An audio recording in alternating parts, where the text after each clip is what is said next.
Good morning, everyone. Oh, thank you. So welcome to the future of the CMS. We're going to talk about centrally managed content across all devices.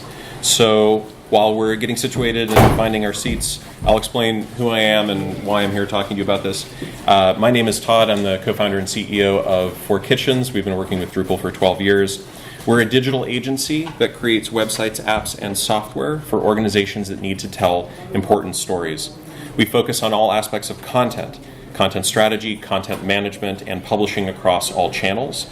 So this involves, of course, developing websites, but we also develop apps for streaming devices like Roku and Apple TV, conversational interfaces like Alexa. We do a lot of work with Decoupled. We also work with other content management systems, not just Drupal. So in other words, in short, we make content go. Once upon a time, there was a fridge. Or more accurately, there was an appliance company that made fridges. And one day, at a product brainstorming meeting, a team of reasonably intelligent people were thinking of ways to differentiate themselves from their competition. The product manager in charge of refrigeration and freezers was tired of hearing the same old ideas. Bigger capacity, more energy efficiency. She wasn't really hearing anything new. Meanwhile, somebody across the table was looking at their phone, which was a relatively new thing at the time. Watching this person rudely tap away at his screen, she was suddenly struck with a totally new concept. Let's connect it to the internet, she thought. Someone asked, a fridge connected to the internet? That sounds ridiculous. And she said, no, it's the future. It will have a big, bright color screen. It will support apps just like your phone.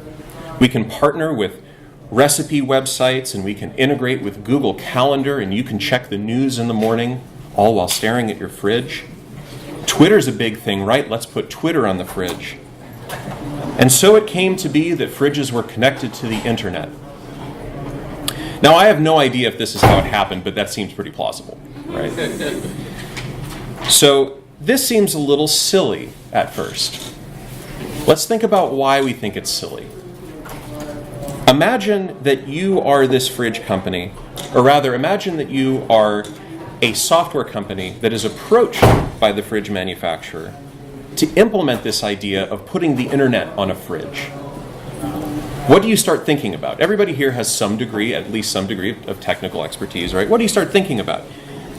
You think about like, well, we're going to need a software development kit, and we're going to need some kind of guide on how you create apps and what they look like and the form factors of the device, and are there going to be buttons or will it be touchscreen, and all this needs to be outlined in documentation. And of course, your competitors are soon to follow, and chances are you don't want them to benefit from any of the hard work you've put into this so far, so you close down those standards. And you don't make that stuff accessible to FridgeCo, your closest competitor.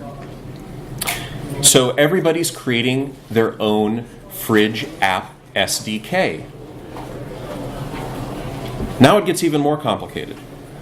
Let's say you're a grocery delivery service, and you hear about how, there's internet on these fridges these days. And wouldn't it be smart if the moment somebody realizes they're out of milk or they're out of whatever, that they can just tap on their screen and add something to a shopping list or have it ordered and delivered to them later that day?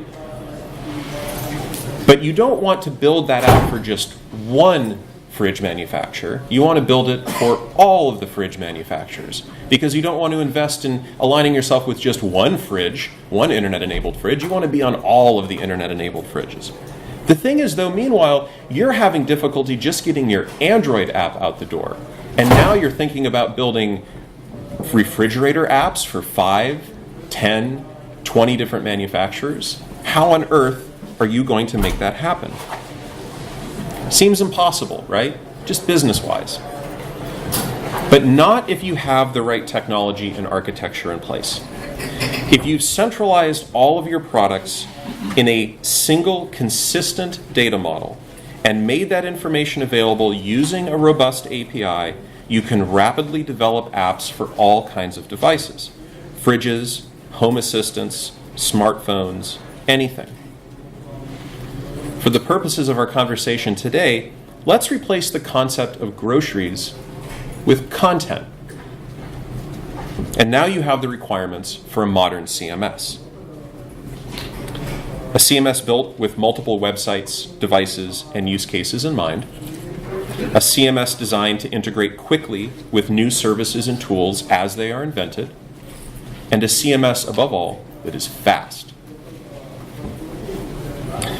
Before we start talking about the modern CMS, we should review where we've been and how we got to where we are today. Our past, after all, directly influences the present and the future. It wasn't that long ago, 1993, that the web as we knew it was invented. And it began with flat files, HTML files, maybe a couple of images, probably a lot of horizontal rule GIFs, stuff like that. And that became a little cumbersome to manage, so along came these desktop publishing tools like FrontPage, because that was the mindset at the time, right? That I'm used to creating a Word document or a Microsoft Works document, so that I should have the same kinds of interfaces and concepts for building a website and then managing all of my flat files, which to me just feel the same thing as a Word doc or a Quark file. So along came things like FrontPage, PageMaker, Dreamweaver, and then eventually came GeoCities, which still had this concept of a lot of flat files, but in a way it was the first web-based CMS, because after all, it was a website that you would go to edit markup to be a website. It was a website that made websites. And this is what they looked like. That's Apple's first website, and of course the famous Space Jam, which is still available. So the next time that somebody says they want their website to look like apple.com, just show them this. Side note, Movies from Mars, if you can't read that, that says QuickTime VR takes you out of this world. That was a while ago. So in the 2000s, we had web-based CMSs. The idea of GeoCities really ramped up. But you didn't want to hand over ownership of all of your content, all of the control to this third-party service, and also one that would slap a bunch of advertising on it. You wanted to control your own thing. So along came web-based CMSs, primarily the open-sourced web-based CMSs, Drupal, WordPress, .NET Nuke, and Joomla. And Drupal was the first of these four in the year 2000. This is what they looked like, conceptually. CMSs were divided between the front end, the display of the content, and the back end, the management of the content. First, this content would be displayed in a web browser on your desktop or laptop PC. Then along came RSS and Atom feeds that allowed us to syndicate that content to other sites and to aggregators. Anybody here use Google Reader way back in the day and then never find a suitable replacement? Yeah, me too. Then came, of course, the smartphones and tablets. Just prior to 2008, but really with the advent of the iPhone. And this ushered in a mobile revolution that changed our approach, of course, to front-end design and our expectations around what these devices should do and what websites should do, but it did not fundamentally change our approach to managing the content that appeared on these devices. Meanwhile, on the back end, CMSs stored text, of course, media, and user-generated content, usually like comments. As they became more popular, though, the administrators, the site admins that were using these CMSs started demanding more functionality because they wanted to move more and more out of the code and more out of server configuration and implementation and all of that. So they started adding things like user management. People can sign up to leave comments and be able to track their comments and get notifications and people reply to their comments, or just to create accounts for whatever reason. So we added user management. And of course, with user management, the next thing you have to do is permissions, because you don't want all users to be able to do everything on the site. That's a security risk. So we had to create all these permissions layers, and people can access this part of the site, but not that part of the site, and this content type, but not that content type. And of course, the people who were working on the front end, they started demanding more layout tools. They wanted to be able to manage different kinds of layouts as they created this content. They didn't want all of their content to look the same, with a title and a byline and a big blob of HTML in the middle. They wanted to start putting in columns and different kinds of layouts based on the type of content or the story they were trying to tell. And then, of course, we're working with integrations. So eventually, your CMS wasn't just about content, it was about tying in some kind of user database, CRM system, an e-commerce platform, social media, all kinds of stuff. So this is what the CMS has taken shape to in the 2000s and late 2000s. This made our CMSs really heavy and complicated. CMSs were no longer about content management at this point. They were about website management. You were managing all aspects of the website, even the menu system, from the CMS itself. When you have more complex tools, maybe you're dealing with a community management system or an e-commerce platform or transactional web applications. In fact, who here remembers, not too long ago, when Drupal billed itself as community plumbing? It wasn't that long ago. Okay, there are a couple of people, my goodness, a lot of new Drupal folks here. Now we think of it as content management or enterprise content management, but it wasn't that long ago that Drupal was primarily a community building website, and that's how it built itself. Which brings us closer to today. So more recently, we've seen this incredible proliferation of devices, apps, and channels. Devices, the hardware that we use, has introduced new technology like location awareness and new interaction patterns like touch and gesture, voice commands. And the apps that are built for those devices have created entirely new expectations of user-friendliness and customization. We've entered this mindset as well that everything is an app or has an app-like experience. So you have probably heard of things like progressive web apps. This is an extension of the idea that everything is becoming an app. And then, of course, we've seen these new channels for publishing content and engaging users. So for the publishing and media industry, where we spend most of our time, they now have to contend with Facebook Instant Articles, Apple News, and other off-site distribution channels for their content, not just their website.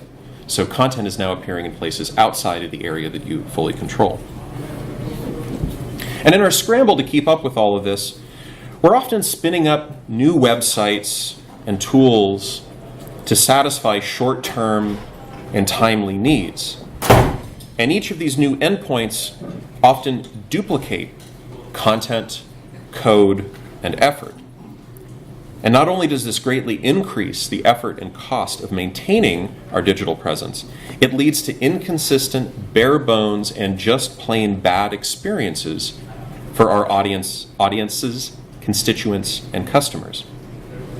So how many of you find yourself in this position now where you're running a whole bunch of separate websites and you're having to copy and paste things around and they're not really integrated in any way? So let's talk about what we should expect from the modern CMS. There are three concepts that lie at the foundation of a modern CMS. The first is a robust API to support multiple endpoints. And an endpoint could be different websites, an app, a streaming device. It could be a feed. It could be an entirely different experience like VR or AR. Those are all endpoints because that's where the content ends up, and it's the point of interaction that the user has with it. The second concept that lies at the foundation of a modern CMS is flexibility. The ease of integration and ability to keep up with new opportunities as they arise. So as new channels come online, as a new social network or new content model or a new data schema or whatever is created, that it has the flexibility to allow you to change and adapt to that relatively quickly. And speaking of quickly, speed. Customer expectations are at an all-time high and getting higher when it comes to speed. Things have to load fast. They have to get their information quickly. How many people here have experienced some kind of obnoxious delay on Netflix or some other kind of application that you're using? That's all because of a slow API on the back end. It's having difficulty querying the underlying API that powers all of that content.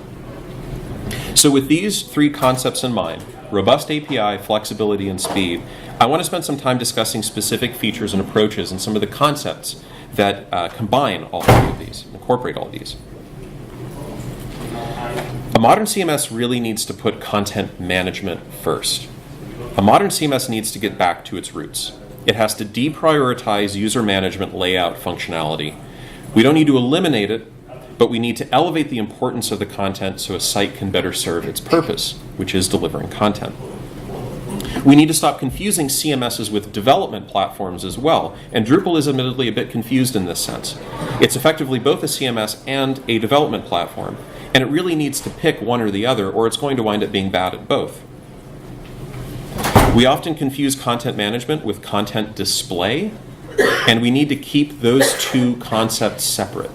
The display of the content is different from the editing of the content because you don't really know how or where that content is going to appear.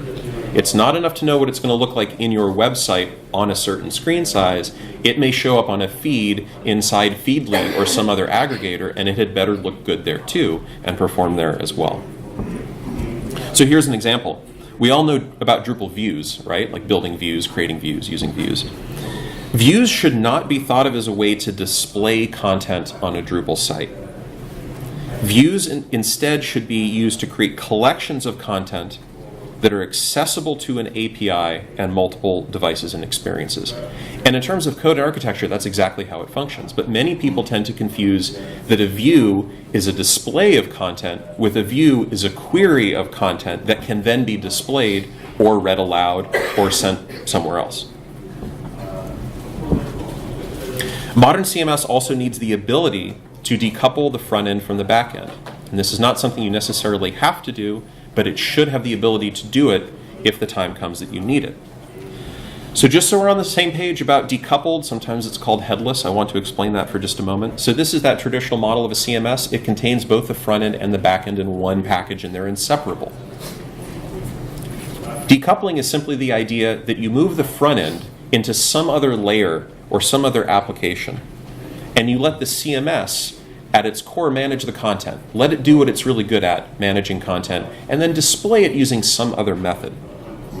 So we'd refer to the front end as something like the head and the back end as something like the body, and this separation between the two is what's called headless or decoupled. It's that simple. When we talk about the front end, though, we commonly mean your website. That's usually what we're referring to. That's kind of the main thing that everybody thinks about when they think about their digital presence, is their main central website. And when we talk about the back end, we frequently mean the content. And these two are connected, even if we're using a single CMS like Drupal to display and store the content. And in Drupal, we call this front end the theming layer. Drupal is decoupled and actually has been for a while because it stores all of the content in one place. You can edit it using one kind of interface. And then it serves it all up and makes it accessible to the theme or the theming layer. And then it's up to you to make that look however you want it to look. So Drupal's actually been doing this for a while, but that separation is becoming starker and more powerful over time. And this thread of connection between the two is an API that simply pulls the content from the database and then turns it into markup. And you don't need to rebuild your CMS to decouple. You can do it right now. So very recently, just a few weeks ago, we decoupled PRI's homepage while keeping their underlying site on Drupal 7. They were thinking about moving to Drupal 8, and we did a discovery project with them where we thought about what they would really be gaining if they moved from Drupal 7 to Drupal 8 and how much it would cost and the level of effort involved and what they'd have to relearn and the things they'd have to rebuild. And we all decided that it would be a better use of their time and energy and budget to just decouple their existing Drupal 7 site, because then when they're ready to move to Drupal 8, they don't have to rebuild the front end. They keep the same front end built in markup, CSS, and JavaScript as is, and they just move the content, the back end, from Drupal 7 to Drupal 8. They don't have to rebuild the theme.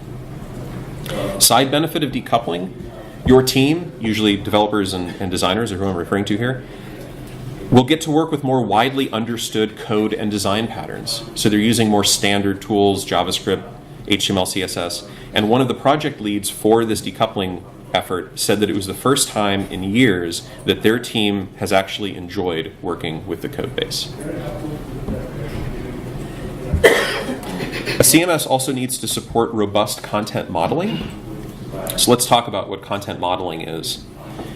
We're all spoiled here because in the world of Drupal, we've been exposed to it for so long, but this is actually a very new concept for a lot of people who work outside of Drupal in other widely used open source CMSs. So here's our model of having the front end, the website, and the back end content. Let's zoom in on the content thing here and break this down. So in Drupal, of course, we have the concept of content types and fields. This is nothing new, but this is what we mean by content modeling. So we've created an article content type that has a bunch of fields. Articles commonly have things like titles, shorter titles for social media or promotional uses, author summary, so forth. And as you think about all the content on your site, every site has a different use case, every business has a different use case, but you start to file all of the content that you have into different types. So of course you'll have an author, you'll probably have images, you'll probably have videos. And content modeling is in part the idea that there are content types, different kinds of content, that are made up of different fields, but more importantly, that they're all related in some way. And you have to know how they map to one another. So the article author is actually the name field of the author content type. We all work in Drupal. This all makes sense to us. We've been doing this for years. This isn't common knowledge in other content management systems. So if we look at the images and videos below, of course, we're pulling, the small version of the image or the high-res version of the video into that article. This is content modeling. A modern CMS should also centralize its content.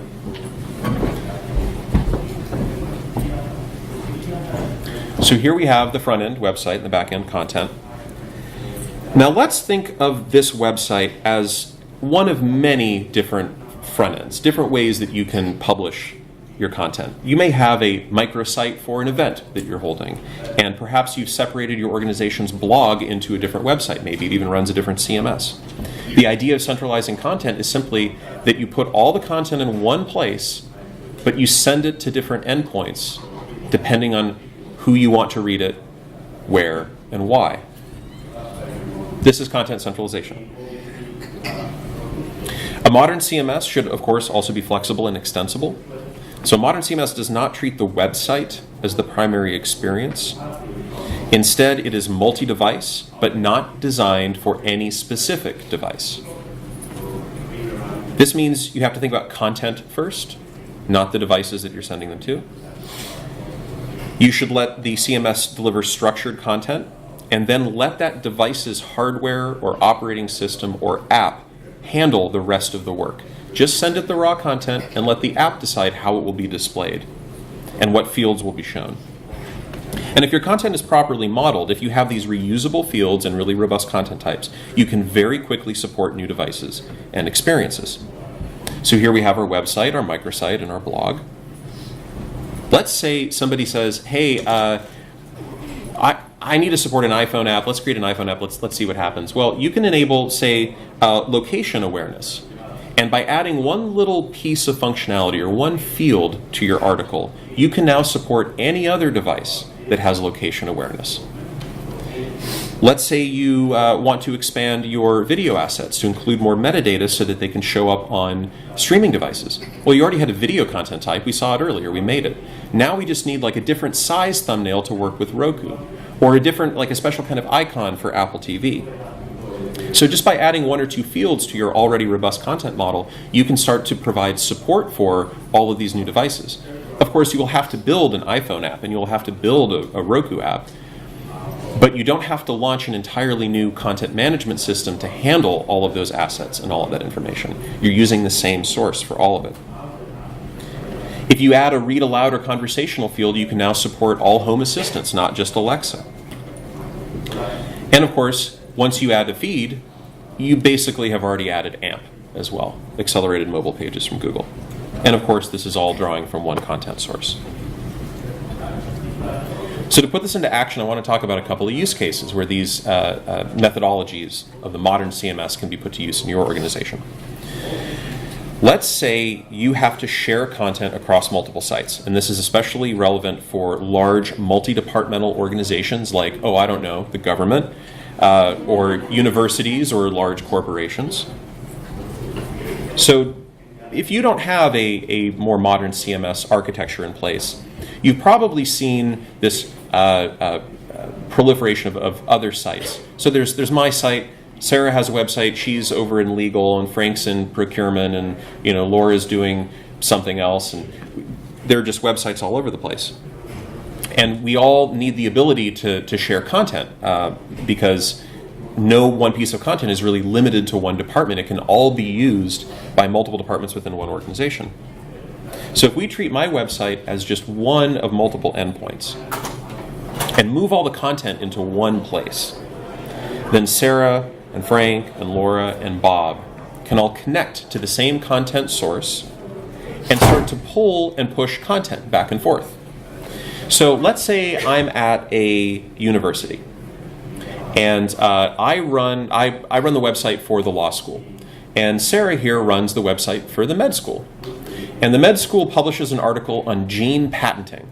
Well, that's very interesting to me because there was a Supreme Court decision a few years ago that says that genes, in fact, can be patented. So it's both a medical issue and a law issue. And since the university wants to extend the mission of the entire university and not just one subset of people or team or school or college, but we want to have centralized strategic communications that move content between different departments, Sarah publishes a med school article about gene patenting, and it originates from her website. It is fundamentally stored on her website, but it also gets pushed to this content hub. Now, every couple of weeks or so, I log into this content hub and I look for things that might be of interest to me to syndicate on my own law school website. And I see that she's published this thing on gene patenting, and that's really interesting, and I check a box, and now it shows up on my website as well. And of course, we've done all the smart things in the background that make sure that her version of the article is seen as canonical, so we're not just duplicating content and then being penalized by Google. But oops, there was a mistake. There was an incorrect study cited in Sarah's original article. They had to get the thing out the door quickly, and there was a typo or something. So a mistake was made, and there's an edit. Well, because it's connected to this content hub, that edit propagates to the content hub, which knows that it's syndicated on my site. It updates it on my site. I don't have to do anything. I don't have to coordinate with her. She doesn't have to know that I've copied her content. There's no copying, pasting. This is an example of sharing content between departments. Let's say you need to rapidly add new devices and experiences. An example here would be NBC. So NBC has lots of data of many different kinds, and it has to be delivered across all kinds of diverse platforms. And rather than building multiple solutions for multiple devices, the NBC team wanted a single and fast content solution built on an API. So at one point, they wanted to add Alexa for NBC to experiment, just to see how would people use this. Is there something that they could do to drive more viewership to their website, or let's just get some metrics. Let's just see what happens. Now, normally, if they were building all of this stuff entirely from scratch, this would be a very expensive experiment because they'd have to spin up a team who'd have to learn all about Alexa and voice controls, and you'd have to build the logic in there and all of that. Well, it turns out one of their other brands, Sci-Fi, had built an Amazon Skill, their word for apps. They could repurpose that code for NBC.com, and then for NBC.com, they would only have to add a single field in order to make it work with Amazon Alexa. And here's why. So let's say we have a field on NBC.com that is the show time for a show, 9/8C, or Central. We know that little C means Central. We do. But when Alexa sees that, Alexa at least knows to skip the slash, but it's read as 9/8C, which doesn't make a lot of sense when you hear it aloud, but it's literally reading 9/8 lowercase c. If you just add one more field, and we'll say it's showtime spoken, and you replace that C with the word central, of course Alexa is going to read that as 9/8 central. Well, now it makes sense when you hear it aloud. Oh, but why don't you just have the Alexa skill interpret the letter C as central? You could do that, but that means that you need to move that logic into Google Home Assistant and into Apple HomePod, and you have to copy that logic across every single application. Instead, just add one field to a Drupal content model, and now it can be literally spoken aloud by any device with no custom code that you have to maintain. That's the difference between having a robust content model and having to put a bunch of logic into the applications you build. Let's say you have the same kind of story, but you want to publish it to different experiences. So here we have a website that's got a digital property that has all these different things, Alexa, Roku, and feeds, and whatever. So let's say we have a text-based article.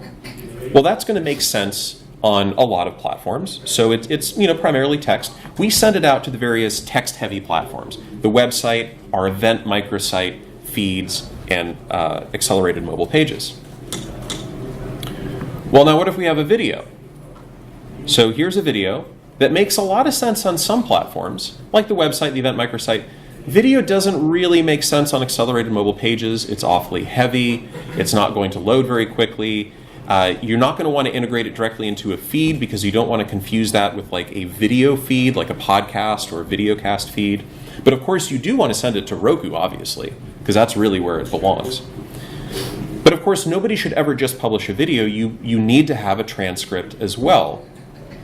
Not just because you want to have it appear on multiple devices and so that more people can experience the same story, but also for accessibility reasons, you need to have a transcript of a video. So this transcript can be really useful to be sent to the more text or spoken devices. So in this case, you have one story, the same story, but it can be experienced two different ways, video and text, and it can be selectively sent to different devices based on how those devices are used. And then finally, if you need to make your content or data publicly accessible, you've kind of already done this. If you've created a centralized content store with an API that allows people to access all of this stuff, just take one of those little tentacles there and make it a publicly accessible API. And that way, if you're, say, a government entity that has to publish lots of data for public use, accountability, oversight, you've already built this into your structure, and you simply need to document how people access the API. Now, there's an odd case here, FanSite. This is a fun case study that I like to talk about. We've never come across anything like this since, but it's really unique, and it's an example of how extensible this kind of architecture can be. So This Week in Tech is a podcast and videocast network, twit.tv. Their audience is almost entirely technical to some degree. They're developers. They're Android developers, iPhone developers, web developers, VR developers. They have tons of shows, everything from faith and technology to developing for Android. So they have a ton of content, and they wanted their content to be accessible to people on any platform, but they wanted to engage their community in that process. So they made all of their content available through a publicly documented API so that their own viewership could build their apps for them. Because people who just want to sandbox stuff and experiment with things, they want real data to work with, right? So if you want to create an Apple TV app, what better way to do it than to actually make one for a very popular video network and actually have it accepted by the Apple Store and people start using it? So for a very long time, when Apple TV first came out, it was mostly Twit apps because their community had built all kinds of different versions of Twit video streaming applications using their publicly accessible API. So they haven't had to pay for any of that development. They've engaged their community, which builds their brand, which builds their community. Pretty cool use case of making your content accessible through a public API. So where are things going? That's where we're at now. And it wasn't that long ago, like maybe a year ago, that I gave this talk and I said that's what's going to happen, and it has. I got a lot of other things wrong though, so I'm not giving myself a lot of credit there. But here are three things that I see happening right now that are probably already impacting you if you haven't experienced it already. Start to pay attention to it. Specialization within verticals. So we're seeing content management systems, and I mean CMSs writ large. I'm not just talking about Drupal at this point. I mean the whole content management landscape. There is a ton of specialization within specific verticals. Media entertainment publishing has the Thunder Drupal distribution. It has Vox, the media company, has released their CMS for use. It's called Chorus. The Washington Post has released their CMS. It's called Arc. Arc in particular is focused on newsrooms. This is serious competition for Drupal.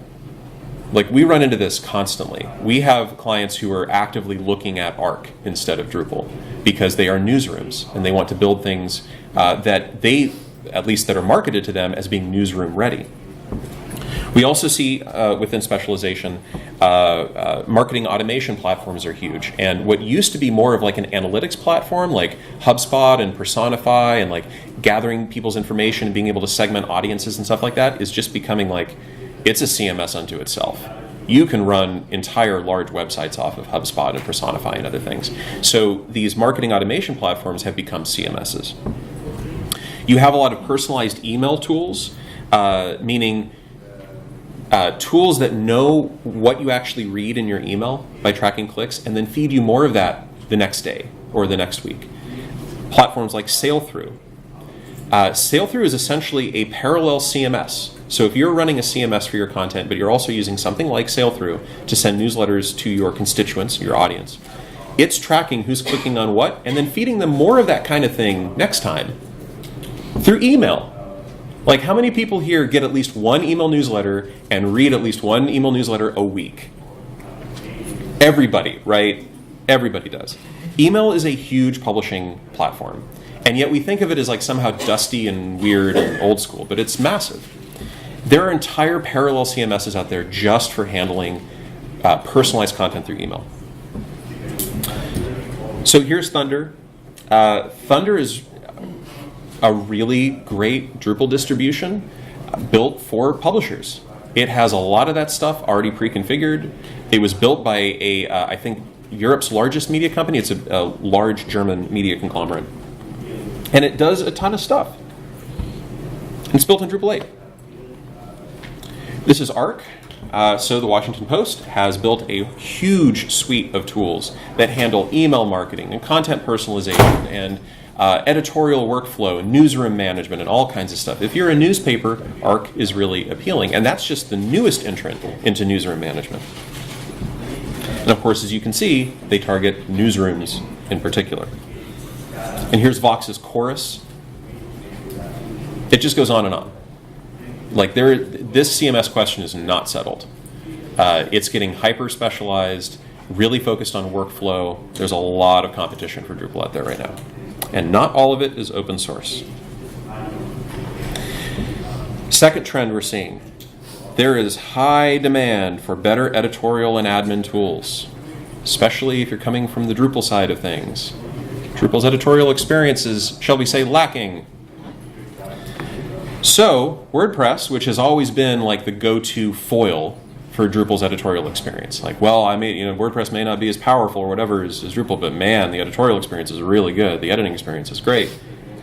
They just released a new project called Gutenberg. This is an content editing platform. You can try it out live at wordpress.org/Gutenberg. That is the Gutenberg interface itself that you can play with on that site. Super clean, very user-friendly. I like, too, how WordPress and Gutenberg in particular has introduced this brand new concept called blocks. Have you heard of blocks? I make fun of WordPress because I'm jealous. It's beautiful. But hey, there is going to be a Drupal Gutenberg, so thankfully somebody is taking the lessons and the design patterns put into WordPress's Gutenberg and porting them to Drupal 8. You can try it out live right now, just like you could the WordPress version at drupalgutenberg.org/demo. And then the 3D web, AR, and VR. Now, this is one of those things that a year ago I was like, oh, it's coming. It's coming, get ready. Not as fast as I hoped. And it's taking a different shape than I thought. I really led with VR about a year ago. I thought VR was going to be the thing. The truth is, VR, virtual reality, has a bit of a user-friendliness issue. Well, several. If you tend to get motion sickness, never use VR. I don't, and it's rough on me after a few minutes. It also fully occludes your vision. It requires special hardware of some sort. It's a little goofy. There are just social norms that it breaks that are kind of odd. VR has a wonderful place in high-end content, fully immersive experiences, but just like day-to-day, like us looking at our phones kind of day-to-day, it's really not going to be there. But what will be there is the 3D web and AR. So 3D in the browser is already here today. It's already happening. And AR in the browser is likely to be commonplace in the next 12 or so months. In 3 to 5 years, we're going to see all kinds of interesting devices on the AR front, whether it's heads-up displays on your monitor or smart glasses or something. If anybody here has ever been to an augmented reality event in the past couple of years, like, this stuff is not science fiction. It's actually happening. It's just a matter of making the battery life work and not super heavy on your head to hurt your neck. It exists. It's real. So this opens up huge potential. And I want to talk about, like, why, like, who cares? So at Nashville, DrupalCon Nashville, we had these scanners that we attached to iPads, and we were doing 3D scans of people's heads. And what we were doing there was putting them into, this is later an event, a museum event in Vancouver, putting them into these virtual postcards. So this is served out of a Drupal site, what you see here. This is andbust.fun, because it's Vancouver and bust. So we're stitching together 3 3D objects. There's the text, there's the skyline of Vancouver, and there's the 3D scan of the person. And this is something you can move around in on your device, in your browser. You can, this is the desktop version, so in a moment we're going to start to fly through downtown Vancouver. This is all in the browser on a Drupal site. We're just rendering these 3D objects inside of Drupal. And the AR component, so you see this button at the bottom left that says have a tracker, view an AR. This would be considered VR because it's fully occluded. You're not seeing anything from the real world integrating with the information here. This is a fully encapsulated experience. Well, if we switch to the AR thing, if you tap that button, we're still in a browser. You can drop a tracker somewhere and use that same 3D asset and have it appear. Now, the use cases here for training, learning, museums, education, all of that, pretty obvious. But I want to walk through an example that Google has provided because they did a really good job of making this like click for me. So Google's been working on putting AR directly into articles. So here we have a Wikipedia-like site with an article about a spacesuit. So on the desktop version, of course, you don't have a backwards-facing camera, so you're not going to do any kind of like pass-through video AR stuff. You can still play with this 3D model. So you click on that little button there in the bottom right, and you can spin the spacesuit around, zoom in and out, see what that thing really looks like. So on the mobile version of the site, you can scroll down, and you get a different button here. Looks like a little cube. And when you tap on that cube,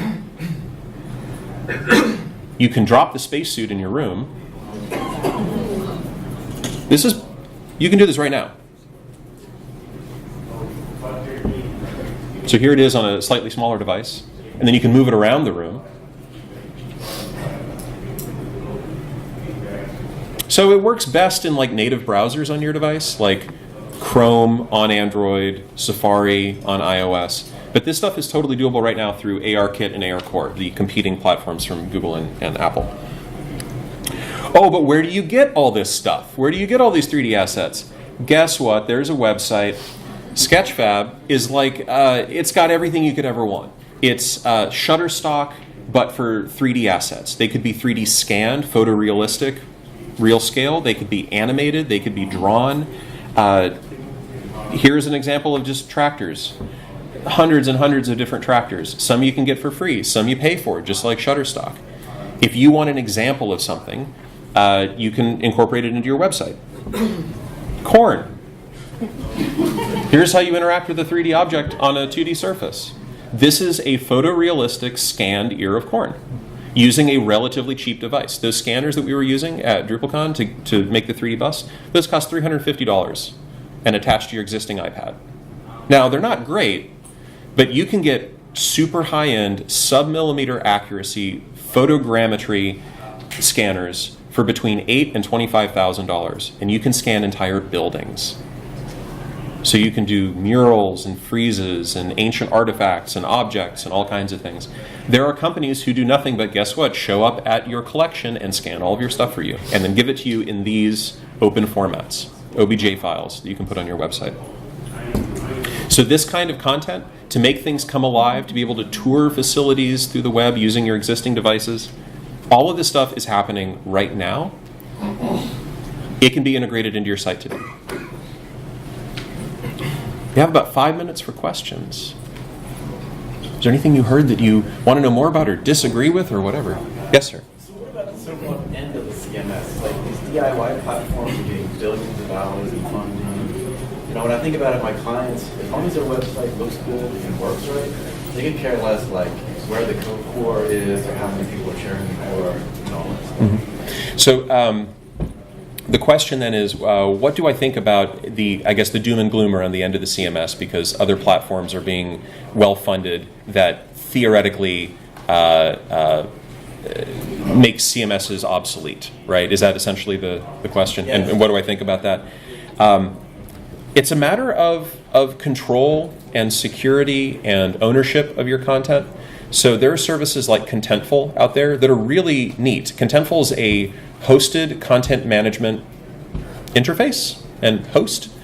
You sign up for an account, you create your content model, content types and fields and all of that, and you add all of that stuff, and that's it. That's all it does for you. It stores all of your content in a nice user-friendly editing interface. And then it gives you an API, and then you need to go build the front end for that site. You can build it on an app, you can build it on a website, it can be an Alexa thing, it can be whatever you want. All it does is host and structure your content in a really nice editing interface. Those are great options for people, but you don't actually host your own content at that point. You're reliant on a third-party SaaS solution. You're handing it over to somebody else.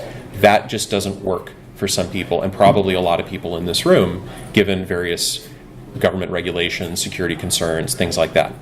So there's still a need for people to be able to host their own thing. I think that the direction, and I think what you're getting at ultimately is like, what happens when we're competing against things like that? I see Drupal, as an example, more and more focusing on being like a Contentful that you download and host yourself. So it's a really great, hopefully in the near future will be a really great editing interface. It's an excellent, and always has been excellent, data store, content modeling tool. That's been Drupal's like #1 strength forever.